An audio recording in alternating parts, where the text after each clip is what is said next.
오늘 이 본문 말씀을 통해서 나도 위로받을 수 있을까라는 제목으로 잠시 은혜를 나누고자 합니다.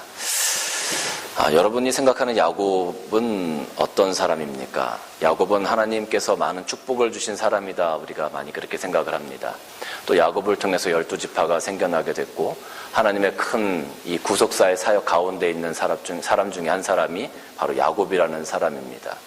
근데 오늘 이 야곱에 대해서 조금 더 우리가 면밀하게 들여다보기를 원하는데요.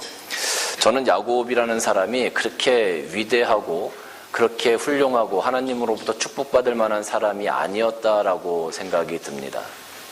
왜냐하면 오늘 여기 이 야곱이 외삼촌 집으로 도망가게 되어지는 그 장면이 지금 28장에 나와 있는데 그 이전에 도망갈 수밖에 없었던 상황이 그 본 집에서 나타나게 되어지죠. 사실 야곱은 자신의 성공을 위해서는 가족들에게 상처를 주든지 다른 사람이 어떠한 생각을 하든지 거기에 연연하는 사람이 아니었습니다. 자기가 성공하는 것이 중요했고 자기가 무언가 갖는 것이 훨씬 더 중요하게 생각되었던 사람이 바로 야곱이었던 것이죠. 왜냐하면 야곱에게는 하나밖에 없는 형이 있었습니다. 그런데 이 야곱이 그 형을 속여서 장자의 권리를 빼앗게 되어지죠. 그리고 그 형이 받아야 되는 축복권을 아버지를 속여서 자기가 갈취하게 되어집니다. 우리가 이렇게 이야기하니까 별로 피부에 와닿질 않아요. 이거를 만약에 요즘 현대에 일어나는 일로 우리가 다시 재해석을 하면 어떤 경우냐 하면 아버지가 돌아가실 때가 됐어요. 아버지가 유산을 남겨주셨는데 형제가 있는 겁니다. 그런데 동생이 형에게 갈 모든 유산을 형을 속여서 자기가 다 뺏어가 버린 거예요. 형은 빈털터리로 집에서 쫓겨나는 것과 똑같은 상황이 된 겁니다. 아버지의 유산을 땡전 한 푼 받을 수 없는 상황을 만들어 놓은 거예요, 형을. 그리고 나머지는 다 자기가 가져간 거죠. 그리고 나몰라라 해버리는 겁니다. 요즘 이런 일들이 종종 일어납니다. 현대사회에서 뉴스를 보면 이런 일들이 종종 일어나는데 그런 일들을 접하면 여러분들은 동생이 참 잘했네. 여러분 그런 생각을 하십니까? 저런 나쁜 사람이 있어? 하면서 이렇게 다 손가락질을 할 것 아닙니까? 그런 상황이 바로 이 야곱의 모습입니다. 예전에는 말로 축복을 하면 그 모든 것들이 다 그대로 이루어진다고 생각을 했어요. 또 그렇게 되었고요. 요즘처럼 문서를 쓰고 이런 것이 아니었습니다. 그러니까 아버지가 축복을 하면 그 축복이 그 자녀에게 그대로 이루어지는 것으로 믿고 모든 것들을 받았기 때문에 아버지가 장자 에서에게 축복할 것을 야곱에게 축복해 버렸다는 것은 아버지가 장자에게 줄 모든 것들을 그대로 뺏어갔다는 것밖에 되지 않는 거예요. 야곱은 참 못된 사람이죠. 또 야곱이 더 못된 부분이 어떤 부분이냐 하면 아버지를 속였어요. 아버지가 나이가 많이 들어서 눈이 보이지 않는 상태가 되었습니다.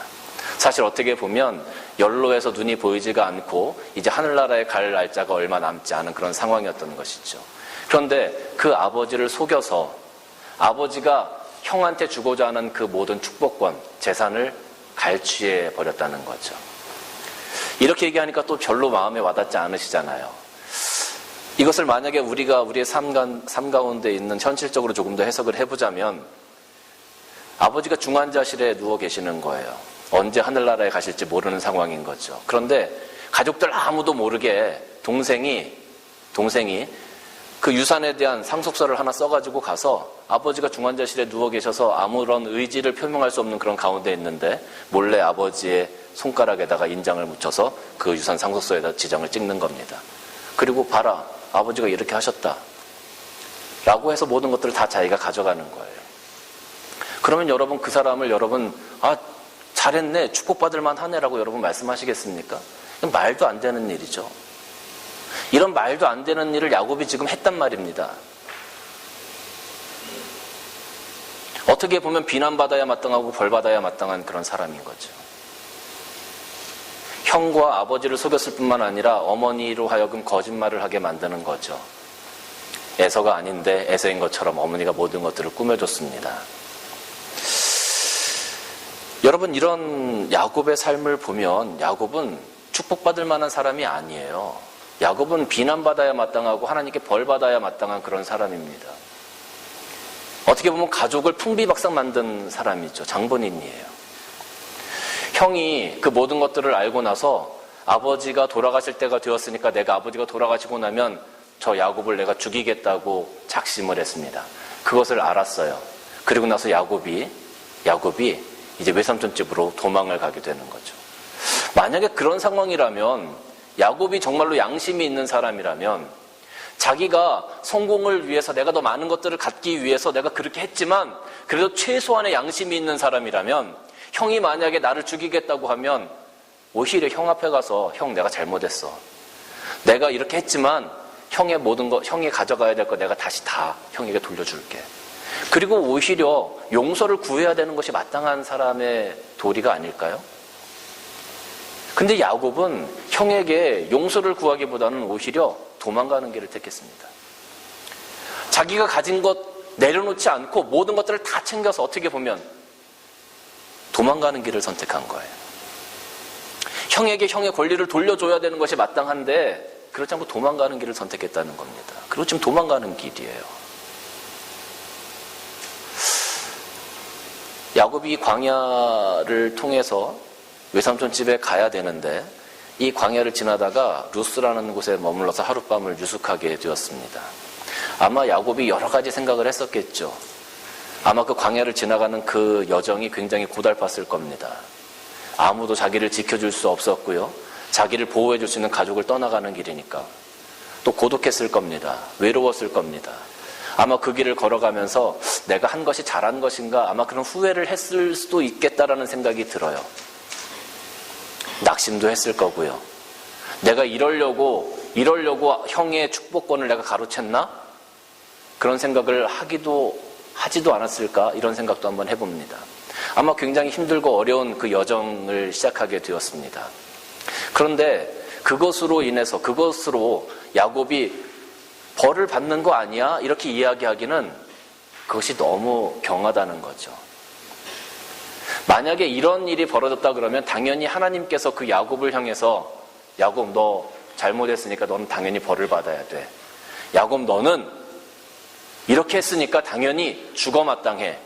아마 하나님께서 분명히 그렇게 질책하시고 징계하시고 벌을 주셔야 마땅하다라고 아마 사람들은 생각할 겁니다. 그리고 나서 이 창세기 28장을 사람들이 읽어 내려가겠죠. 읽어 내려가면서 이제 이런 야곱, 하나님께서 정의를 구현하여 주실 거야. 선을 행한 사람에게는 좋은 것으로, 악을 행한 사람에게는 벌로 하나님께서 분명히 갚으실 거야. 사람들이 그렇게 생각하면서 이 창세기 28장을 읽어 내려갈 겁니다. 그런데 문제가 있어요. 문제가. 우리는 다 그렇게 기대를 해요. 야곱이 잘못했고 야곱이 죄인이라는 것 알아요. 죽을 죄를 졌다는 것도 알아요. 아버지를 속였다는 것도 알고 형을 배신했다는 것도 알고 정말로 야곱이 큰 죄를 지었다는 거 다 알아요. 그래서 야곱이 벌 받아야 된다는 것도 알아요.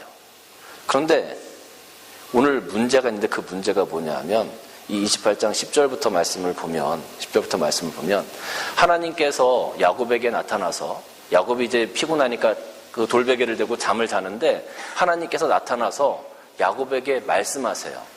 그러면 하나님께서 나타나서 야곱에게 말씀하실 때는 분명히 야곱을 질책하시고 벌하시고 야곱이 잘못했다고 꾸중하시고 너는 앞으로 이 죄값을 치러야 돼 이렇게 얘기할 것을 우리가 기대하는데 12절 말씀 보니까 뭐라고 되어져 있냐면 꿈에 본즉 사닥다리가 땅 위에 서 있는데 그 꼭대기가 하늘에 닿았고 또 본즉 하나님의 사자들이 그 위에서 오르락내리락하고. 하나님께서 야곱에게 자신을 드러내시는 거예요. 여기까지만 보면 이제 야곱 너 큰일 났다 우리가 이렇게 생각할 수 있겠어요. 그런데 13절 말씀 보니까 완전히 반전입니다. 또 본즉 여호와께서 그 위에 서서 이르시되 나는 여호와니 너의 조부 아브라함의 하나님이요 이삭의 하나님이라. 내가 누워있는 땅을 내가 너와 내 자손에게 주리니. 아니 야단을 치고 벌을 내려도 이게 지금 모자랄 판에 오히려 지금 축복을 하고 계시는 거예요. 야곱을 축복하고 계시다는 거예요. 하나님께서. 지금 여기 13절에 나와 있는 이 축복은요, 여러분 조부의 하나님, 아버지의 하나님, 이삭의 하나님이라고 그랬잖아요. 그러니까 이 야곱은 하나님께서 어떻게 자기 할아버지에게 해오셨다는 것을 분명히 들어서 배웠을 겁니다. 또 아버지에게 어떻게 하나님께서 해오셨다는 것을 분명히 보고 알았을 겁니다. 그런 하나님이 이제 나타나셔서 나에게 축복하시겠다고 내 할아버지를 책임진 것처럼, 내 아버지를 책임진 것처럼 내가 너를 책임지겠다고 지금 말씀하시는 거예요. 말이 안 되는 상황이 지금 벌어지고 있어요. 14절 말씀 보니까 내 자손이 이 땅에 티끌같이 되어서 내가 서쪽과 동쪽과 북쪽과 남쪽으로 퍼져나갈지며 땅의 모든 족속이 너와 내 자손으로 말미암아 복을 받으리라. 이 14절 말씀을 보면 우리가 아브라함에게 하나님께서 하셨던 그 축복의 말씀이 생각이 나요. 세상의 모든 민족이 너로 인하여 복을 받을 거다. 그리고 내 자손들이 하늘의 별처럼 바다의 모래처럼 많게 될 거다. 그 축복의 말씀을 지금 야곱에게 주고 계시는 거예요. 야단을 쳐도 모자랄 판에 지금 하나님이 이런 축복을 야곱에게, 말이 안 되는 거죠. 또 15절 말씀 보니까 내가 너와 함께 있어 내가 어디로 가든지 너를 지키겠다. 어디로 가든지 너를 지키겠다. 야곱이 집으로 돌아올 때 에서를 만나요. 그리고 야곱이 외삼촌 집에서 도망쳐 나올 때 외삼촌이 쫓아 나옵니다. 야곱을 잡으려고. 근데 하나님께서 그 라반의 꿈에 나타나셔서 야곱을 해하지 말라고 하나님께서 명령하세요. 형을 배신하고 형의 모든 것들을 가지고 도망갔으면, 형을 만났으면 당연히 죗값을 치러야 될 텐데 하나님께서 야곱을 긍휼히 여기셔서 외삼촌도 해하지 못하게 하고 형도 야곱을 해치지 못하도록 하셨어요. 야곱이 어디를 가든지 너를 지키며 이 말씀을 이루어 주셨어요. 또 너를 이끌어 이 땅으로 돌아오게 할 거다. 아버지의 땅으로 돌아오게 할 거다. 야곱이 외삼촌 집에 있을 때 떠나야 될 시기를 하나님께서 말씀해 주셨어요. 그래서 떠나게 하셨어요. 그래서 돌아오게 하셨어요. 내가 네게 허락한 것을 다 이루기까지 너를 떠나지 않겠다. 14절에 내 자손이 이 땅에 티끌이 되어 내가 서쪽과 동쪽과 북쪽과 남쪽으로 다 퍼져나갈 거다. 하나님께서 12아들을 주셔서 12지파를 만드셨고 그것을 이루어 가셨어요. 그 모든 것들을 이루어 가실 때까지 하나님께서 야곱을 떠나지 아니하시고 야곱을 축복하시고 야곱을 지켜주셨다는 겁니다. 죽어 마땅할 야곱을, 범죄자 야곱을, 죄인인 야곱을, 속된 말로 때려 죽여도 때려 죽여도 모자랄 판에 하나님께서 이런 축복을 해주셨다는 거예요.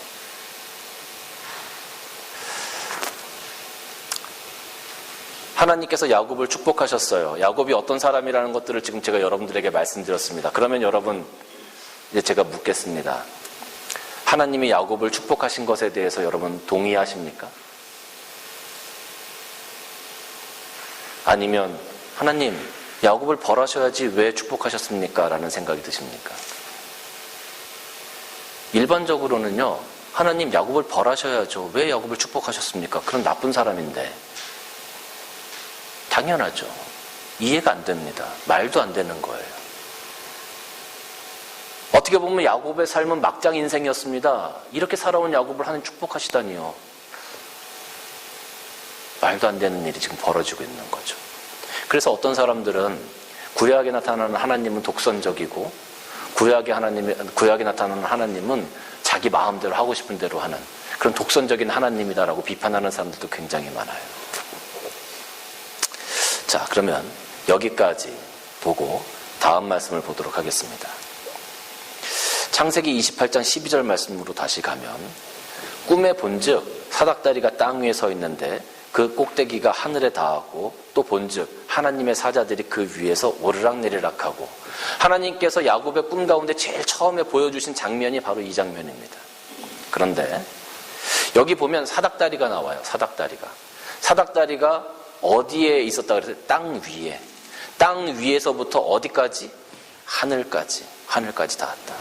땅에서부터 하늘까지 닿았다라고 기록이 되어져 있어요. 또 본즉 하나님의 사자들이 그 위에서, 이 사다리 위에서 오르락내리락하고 이렇게 기록이 되어져 있죠. 많은 성경학자들이 이 구절을 해석할 때 어떻게 해석하냐 하면 이 사닥다리가 예수 그리스도의 십자가를 표현하는 거다라고 많이들 이야기를 합니다. 야곱은 죄인이었고 하나님과 연결되어질 수 없는 그런 상황에 있는 사람이었습니다. 하나님과 함께 할 수 없는 그런 사람들이었어요. 그런데 하나님께서 꿈속에 사닥다리를 하나 보여주셨는데 그것이 야곱이 있는 곳에서부터 하나님의 보좌에까지 연결되어진 사닥다리였다는 거예요. 그리고 그 위에 천사들이 오르락내리락 하는 걸 보여주셨다는 거죠. 야곱이 하나님 앞에 범죄자였고 모든 사람들 앞에서 질책받아야 마땅했지만 예수 그리스도의 십자가로 말미암아 하나님께서 야곱의 죄를 사해 주시고 구원해 주시고 그를 축복해 주셨다라고 성경학자들이 많이 이야기를 합니다. 그럼 그 증거가 어디 있느냐? 요한복음 1장 말씀을 보면은요, 이런 말씀이 있어요. 빌립이 예수님을 만났습니다. 그리고 예수님을 만나서 너무 은혜를 받고 자기 친구 나다나엘에게 쫓아가요.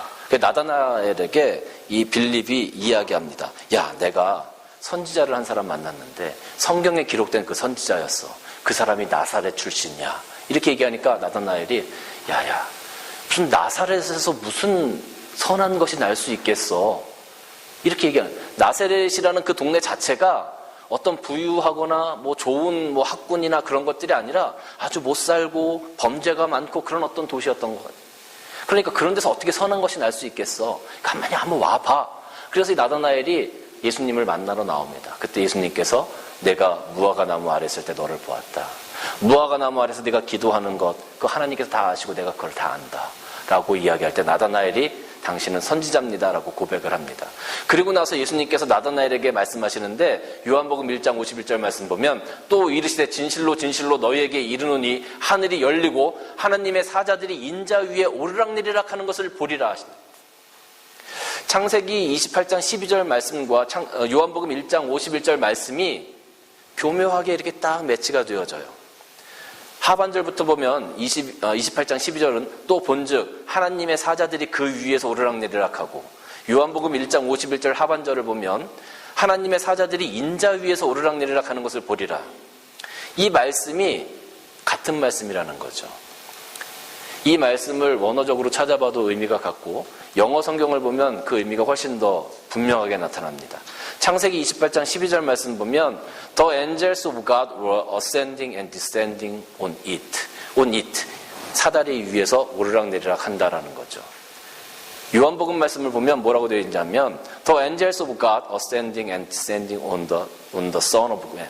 Son of Man은 인자라는 표현입니다. 인자라는 표현은 예수님께서 요한복음에서 사용하시면서 메시아이심을, 하나님의 아들임을, 구원자이심을 나타내는 단어 중에 하나가 인자라는 단어예요. 그러니까 예수님께서는 창세기 28장 12절에 나와 있는 이 말씀, 야곱의 꿈에 나타난 이 말씀을 알고 계셨어요. 그리고 그 말씀에 본인을 대비해서 내가 죄인과 하나님을 이어주는 그 사닥다리다라는 것을 지금 말씀해주고 선포하고 계시는 거죠. 예수님께서 이 땅에 오셔서 성공을 향해 달려가는 사람들, 욕심을 향해 달려가는 사람들, 나의 것을 포기하지 못하는 사람들, 내가 성공하기 위해서는 형제도 속이고 아버지도 속이는 그런 손가락질 받아야 하는 죄인들, 양심도 없고 사랑도 없고 자기 이기적인 모습만을 가지고 살아가는 사람들, 하나님의 말씀보다는 자기 삶을 더 중요하게 여기고 하나님의 영광보다는 자기의 영광을 더 중요하게 생각하는 사람들, 그런 사람들을 위해서 이 땅에 오셔서 십자가에 달려 돌아가시고 그런 사람들을 구원하시고 축복받을 수 있는 사람으로, 하나님의 은혜를 경험할 수 있는 사람으로 위로해 주시고, 그게 예수 그리스도의 사역이었다는 거죠. 오늘날 많은 현대인들이, 오늘날 많은 사람들이 성공을 향해서 달려갑니다. 성공을 해서 돈을 많이 벌면, 그리고 명성을 얻으면, 권력을 붙잡으면, 내가 가진 소유가 많아지면 내가 더 행복해질 거라고 하는 착각을 가지고 지금도 살려가는 사람들이 많아요. 하나님 말씀에 순종해서 말씀대로 내가 어떻게든지 살아가려고, 이 땅에서 정말 빛과 소금된 삶을 살아가려고, 내가 말씀 때문에 더 아파하고, 내가 말씀대로 살아가기 위해서 더 희생하고, 내가 말씀대로 살아가기 위해서 더 투자하고 시간을 사용하고, 그렇게 하기보다는 나 자신을 위해서 나의 모든 것들을 불태우는 사람들이 얼마나 많이 있습니까? 그러면서 내가 조금 더 많이 갖기 위해서 다른 사람 호주머니에 있는 것들을 꺼내서 내 주머니에 넣으려고 하는 그런 시도를 하는 사람들이 얼마나 많이 있어요. 어떻게 보면 현대를 살아가고 있는 많은 사람들이 야곱과 같은 비열한 죄인들일 것입니다. 거짓말장이고 성공 위주의 삶을 살아가는 그런 사람들일 겁니다. 그런데 그런 우리들을 위해서 예수님께서 이 땅에 오셔서 우리를 축복해 주시고 구원해 주시고 우리를 위로해 주셨다라는 거죠.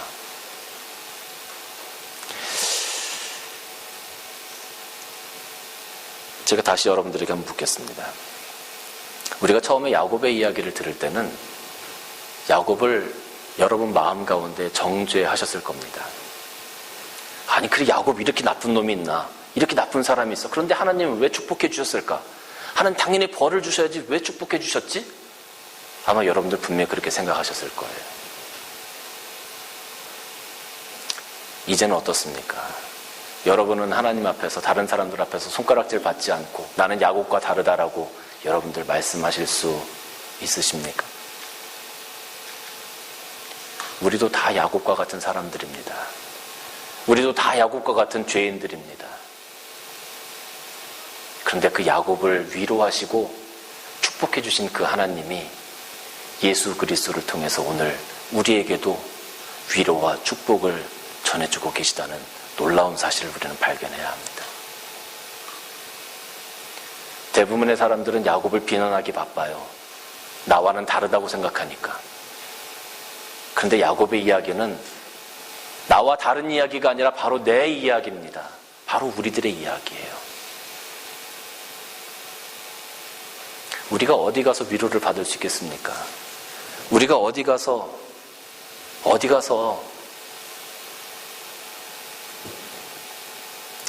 요한복음 8장 말씀을 보면 음행 중에 잡혀온 한 여인이 나옵니다. 음행 중에 그 여인이 잡혀왔어요. 사람들이 그 여인을 치기 위해서 손에 돌을 들고 있었습니다. 율법에 의하면 당연히 돌로 쳐 죽여야 되는 사람이었습니다.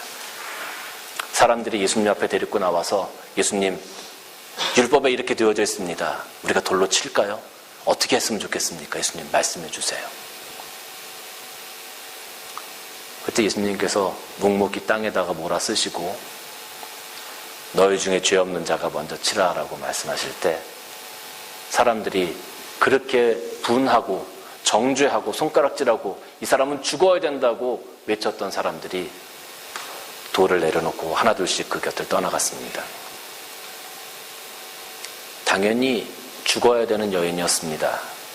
법적으로는, 율법적으로는 사람들의 손가락질을 받고 돌을 맞아도 항변할 수 없는 그런 죄를 지었습니다. 죽을 수밖에 없는 여인이었습니다.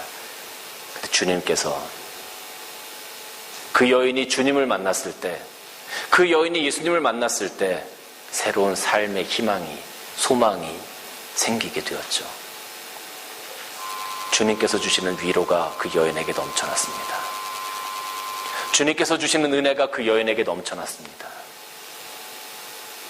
그리고 그 여인에게 돌아가서 다시는 죄를 짓지 말라고 당부하셨습니다. 이것이 주님께서, 하나님께서 우리 죄인들에게 주시는 위로입니다. 오늘 설교 제목이 나도 위로받을 수 있을까? 나도 위로받을 수 있을까? 나 같은 죄인이, 나 같은 사람도, 나같이 양심 없는 사람도, 나같이 부족한 사람도 나도 하나님의 위로를 받을 수 있을까? 답은 그렇습니다. 그렇습니다. 만약에 여러분들이 그 야곱의 사닥다리, 하나님께서 우리에게 허락하신 예수 그리스도의 십자가를 바라보고 그 십자가를 붙들고 주님을 향한 사랑이 있다면, 그리고 그 믿음이 있다면 나는 죽을 수밖에 없는 죄인이고, 나는 손가락질 받을 수 없는 죄인이고, 나는 하늘을 바라볼 수 없는 부끄러운 사람이다 할지라도 하나님께서는 우리를 징책하시기보다는 오히려 손을 내밀어서 우리를 위로해 주시고 우리를 세워주실 것입니다. 그리고 우리를 축복하실 겁니다. 사랑하는 성도 여러분, 우리가 예수 그리스도를 몰랐을 땐 정말 죽을 수밖에 없는 사람들이에요. 에베소서 2장 12절과 13절 말씀 보면 이렇게 기록이 되어져 있습니다. 그때 너희는 그리스도 밖에 있었고 이스라엘 나라 밖의 사람이라. 약속의 언약들에 대해서는 외인이요 세상에서는 소망이 없고 하나님도 없는 자이더니 이제는 전에 멀리 있던 너희가 그리스도 예수 안에서 그리스도의 피로 가까워졌느니라 그랬어요. 우리가 예수님을 고백하지 않고 예수님을 믿지 않고 예수 그리스도 십자가를 붙들지 않으면 우리는 그리스도 밖에 있는 사람들입니다. 영적인 이스라엘 나라 밖에 있는 사람이었습니다. 하나님께서 주신 약속 밖에 있는 사람들이었습니다. 이 땅에서 살아가면서 소망도 없고 희망도 없는 사람, 하나님도 없는 그런 고아와 같은 외로운 삶을 살아가는 사람들일 수밖에 없는 것이죠. 그런데 13절 보니까 이제는 예수 그리스도의 십자가를 붙들고 예수님을 알고 예수님을 고백하고 예수님을 바라보는 너희는 전에 멀리 있던 너희가 그리스도 예수 안에서 그리스도의 피로 말미암아 가까워졌다. 나를 위해서 십자가에 달려 돌아가신 그 예수 그리스도의 보혈을 생각하면서 그 보혈을 고백하면서 그 보혈이 오늘 내 영혼 가운데 흐르기를 바라는 그런 소망을 가지고 살아가실 때 이제 우리는 하나님으로부터 위로받을 수 있는 자격이 생기는 줄로 믿으시기를 바랍니다. 사랑하는 성도 여러분, 우리도 위로받을 수 있습니다. 우리 부족하고 모자라고 우린 죄인들입니다. 우리는 우리밖에 알지 못합니다. 그러나 하나님께서는 야곱을 축복하셨듯이 예수 그리스도로 말미암아 우리를 축복하시고 위로하실 겁니다.